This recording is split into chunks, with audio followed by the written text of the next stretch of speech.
Welcome to Studying Law Around the World.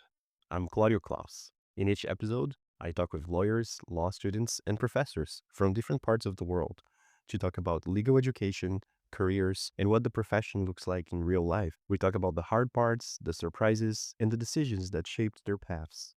Whether you're planning to study abroad, thinking about working in another legal system, or just curious about how law works around the world, this podcast is for you. Today I'm hosting Sergio Sanchez, and he is an incredible individual with such an interesting story. He is a lawyer in Mexico, Stanford PhD candidate, and an environmental policy leader working at the intersection of sustainability, climate justice, and community-driven solutions. Thank you so much for coming to the podcast today, Sergio. Thank you for inviting me. Absolutely. And to start off the podcast, I'd love for you to tell us a little bit more about yourself. I'm originally from Mexico City. I consider myself an environmental advocate. I'm very interested in topics related to the energy transition, how to make it more just and equitable for communities. I love being outdoors. I love sightseeing. I love to travel. I love to be in beautiful places such as natural protected areas. And that's kind of what I do, which connects to, my personal life and also my profession. That's amazing. I'd love to learn a little bit more about your story. And I saw that you've worked across law, policy, sustainability, and still do in academia in both Mexico and the US. And looking back in your career, your story, what first made you realize that, environmental justice would be, something that you wanted to pursue as a career? Yeah, of course. So in Mexico, when you have to graduate, you are required to make 480 hours of social service when you are doing your undergrad. So in order for you to get your degree, you need to make that social service. And mine, for my degree in international business, which is the one I studied before law school, was in the southern state of Chiapas, which is in the southern Pacific of Mexico. And this is one of the most diverse states in Mexico. So I had the opportunity of interacting with a lot of indigenous communities in this beautiful biodiverse state in Mexico. Also, when I was a little kid, I got the opportunity of traveling and meeting all these beautiful states in Mexico because my dad is from the southern part of Mexico. So we would travel quite often inside Mexico. So I think that's how I realized that the environment, we cannot disconnect it from society, and that environmental problems are also social problems. So I think that's how I started making the connection. And definitely that summer that I spent in the state of Chiapas was very important for me as to realizing how indigenous communities, natural protected areas are connected, and start making me think about how could I make that career. That's amazing. I must mention quickly here, I actually was supposed to spend some time during school in Mexico, in Puebla. I got accepted to go do an exchange at the Universidad Popular Autónoma del Estado de Puebla in 2020, but COVID came around. Happily, the university accepted still people to do it online, and it was still an interesting experience. I had very little guidance on what to choose, so I ended up doing international public law. And also, I chose this subject that seemed so interesting called Seminario de Titulación. Well, later I found out that I had to write a substantial piece to be able to pass that course. So it was quite interesting. Probably not the best choice when you're like an exchange student online, but it was really nice to be able to, talk to so many people about, pressing issues and things that we were interested in. How did your experience as an international lawyer shape this way that you approach environmental policy, energy transition, all the work that you do these days? Yeah, so, one of the questions that I usually get asked by students here at Stanford, I've taught a couple of courses. So whenever I tell my students that I'm a lawyer by training, they are a little bit surprised. I'm like, what, Sergio, like, what do you mean? How is a lawyer now teaching environmental courses? And I think, people have this idea that lawyers only wear suits and ties and that are always in courthouses, litigating, filing suits and whatnot. And the truth is that, as you know now, you're hosting all these lawyers around the world in your podcast. The profession of a lawyer is very diverse. You can do many things, many fields. And for me, just making this connection of public policy with environmental law, energy law, and then figuring out how to use all that knowledge to come up with conservation strategies that are also, I guess the correct word would be bottom up, which means considering what the communities and the people that are living in these areas are very interested about. And then having, their concerns, their needs, considering this public policy. And I think that's a way of incorporating different fields and making sure that the environmental law, the energy law, the water law, it's considered while we're drafting all this policy with folks from diverse backgrounds and fields of study. Amazing. I saw here too that your work often focuses on making clean energy transitions more equitable, community centered. What are some of the mistakes maybe that policymakers or institutions still make when they're trying to advance sustainability initiatives? I think one of the main problems of policy, which it's also understandable, policymakers, they try to make policy for everyone, right? You probably have local congresses or federal congresses, and they're not thinking about how a specific policy or a law will affect individual communities or individual persons. And I think that's kind of the main problem because they're making choices for the majority. Unfortunately, some of these projects, specifically about renewable energies, for example, siting and permitting, where should we build a wind farm? Some of these harms are specific to the communities where these projects are going to be built. So unfortunately, as this, let's say, policy about renewables for a specific country comes from the capital city or from the federal Congress, they're not thinking about that specific community. So one of the problems is once the project is built, then people that are part of those communities start realizing about the harms that potentially this project, or actually this project's already having in their communities. And back, when this already happens, when this project is already executed, it's probably a little bit too late to start making changes because, all the money has been spent, all the policy has been passed. So it's very difficult to include the needs of the communities. So what I think is that even though it's a little bit more difficult, through public policy, we can come up with things that will also help the communities during the process. For example, we can think about consultation process, going with the communities and addressing their needs during the process of construction of these projects rather than at the end when it's very unlikely that things will change. And I think that kind of overflows to what's happening with policymakers. As I mentioned earlier, they're thinking about kind of the national or the state effects of certain policy. They are not thinking about what will be the effects on specific communities. Fantastic. And I find it very interesting. You just mentioned, kind of how the engine works and how this decision making is done. I'm also curious that, after your work in government, not-for-profit, advocacy organizations, so I see you worked from different angles as well. And I'm curious if, how has moving between these different sectors changed the way you think about creating real impact? Because I'm sure there's different angles, there's different ways, but also it's good to understand how somebody in the public sector thinks, how somebody in academia thinks. So I believe you can make a connection with that. Can you tell us a little bit more on your thoughts on that? Yeah, for sure. So I'll use some example. Let's say there's solar farm development. You have the investors, which of course, they want to spend their money because they will have an eventual revenue when they start selling the electricity. You have policymakers that are probably interested in advancing and making sure that the deployment of renewables is happening in a specific part of the country. And you also have community members, right, that are kind of curious about what's going to happen. The thing with policymakers and with investors and even NGOs working for advocacy for the communities is once they clock out, they are probably going back to their homes, to their regular lives, which are not in that community where that project is about to happen. The community will live there 24/7. There's no way out of that project for them. All the things that will happen in their lives, in their communities. So I kind of gave you an example of how these different stakeholders interact. They always are thinking about moving forward their own interest, whether it's the investment, whether it's policy or politics. And then oftentimes the communities are left behind.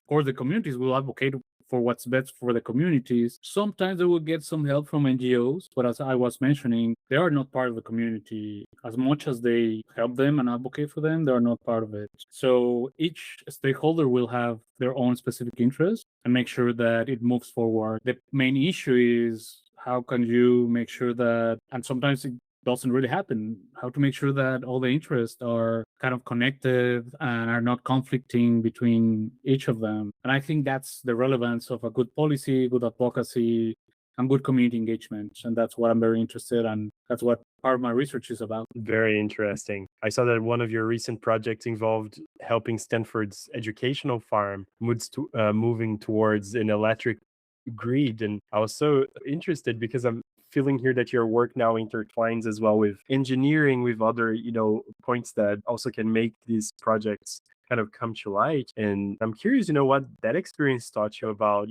turning research into real world ideas. And also, I guess, having this opportunity to actually be in a place where you can have real effect, right? Where your projects can go forward.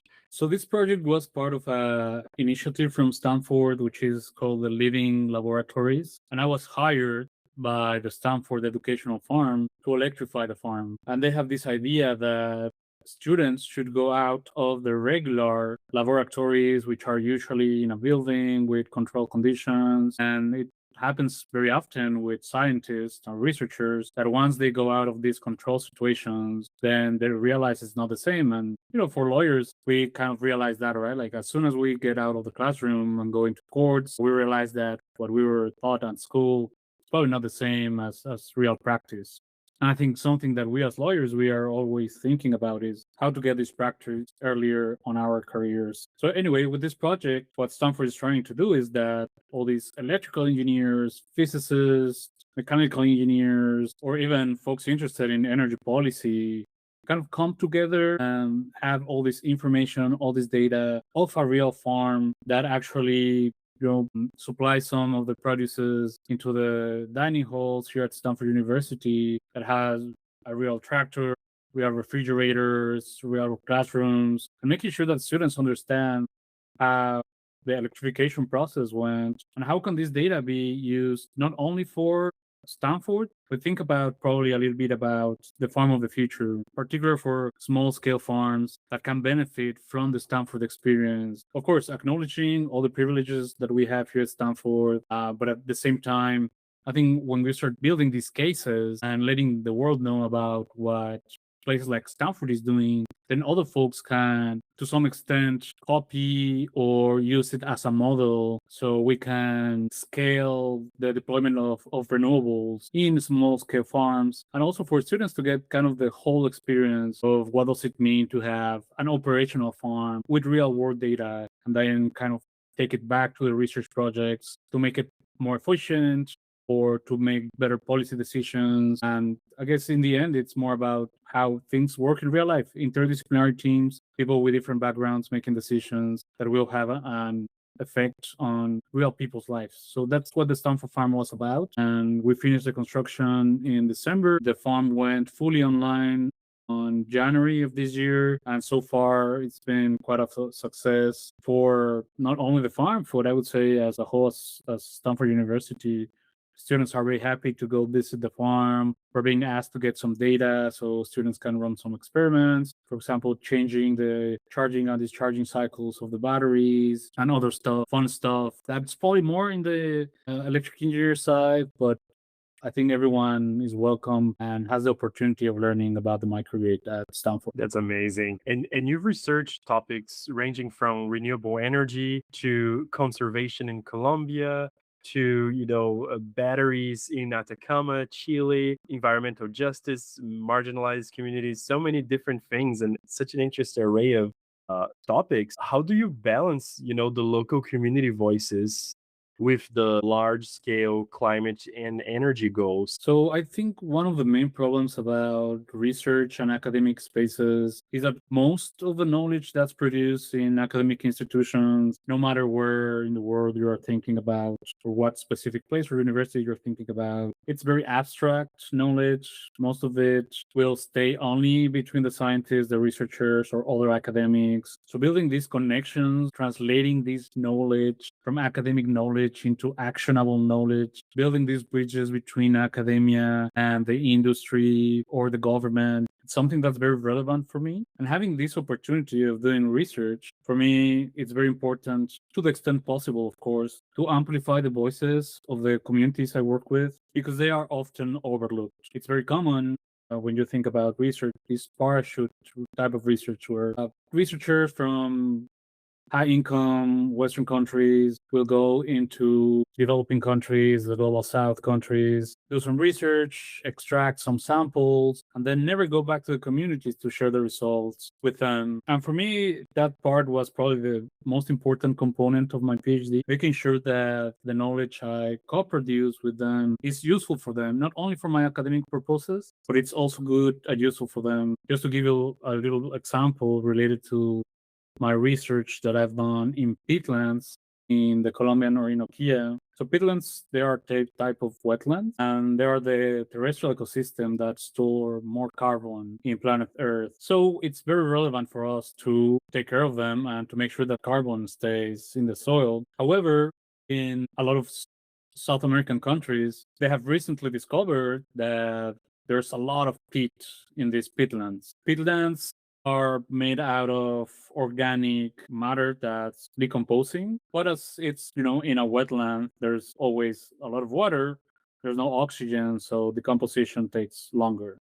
So it accumulates over thousands of years. Actually, peat is a precursor of coal, and well, it's very relevant for us to keep it there. Right now, there's a big trend related to market-based interventions, for example, carbon markets, where most likely people or companies in the global north will pay people in the global south to conserve their lands. Some of these projects or contracts, they are very restrictive because sometimes they tell people, well, we are telling our customers with this fiduciary responsibility that we're taking care of the Amazon in South America. So we know you have these cultural practices that relate to traditional burnings, but how can we tell people that we're conserving the Amazon, but at the same time, you are burning the land? So you start to see a lot of conflict between and the different interests of the communities and the stakeholders. So for me, in this particular project, I was very interested in letting